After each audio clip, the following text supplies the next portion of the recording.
राम राम द्राक्ष बागायतदार मित्रांनो, खरं चटणीची वेळ आल्या का नाही. आता इथं डोक्याला शॉट तयार होतो. आता खरं चटणी कशी घ्यायची, कारण मागल्या वर्षी तर समस्या आलती. लवकर पाऊस चालू झाल्यामुळे काडी पिकलेली नाही. काडी पिकली नाही त्यामुळे गर्भधारणाची समस्या आली. पानं टिकली नाहीत, त्याच्यामुळे आपल्याला लवकर छाटणी घेऊन पुढे प्रॉब्लेम झाला. या सगळ्या गोष्टी आहेतच. त्या सगळ्याच समस्याचं सोल्युशन जर घ्यायचं असेल, म्हणजे ज्या प्रॉब्लेम आपल्याला वाटतात ना, त्या प्रॉब्लेमचं सोल्युशन सॉल्व्ह करण्यासाठी महाराष्ट्र राज्य द्राक्ष बागायतदार संघानं आयोजन केलेलं आहे खरं चटणी चर्चासत्राचं. तर ते सांगली विभागासाठी स्पेशल चालू केलेलं आहे. त्यामध्ये आता सध्या आहे.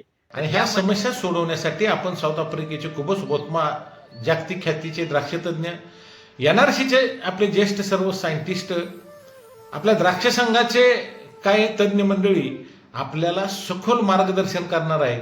आणि साहेब लोक हे सगळे तिथे येणार आहेत.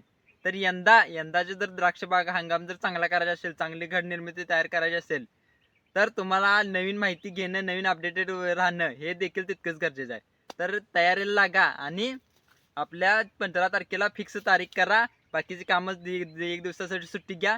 सकाळी 10 ते 6 वाजेपर्यंत कार्यक्रम असणार आहे. यामध्ये आता ती कुठं असणार आहे, डेक्कन मॅन्युफॅक्चरिंग हॉल, माधवनगर, म्हणजे साखर कारखान्याच्या शेजारी आहे.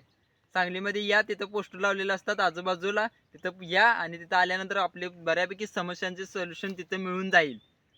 तर धन्यवाद. मी पण येतोय, तुम्ही पण या. चला.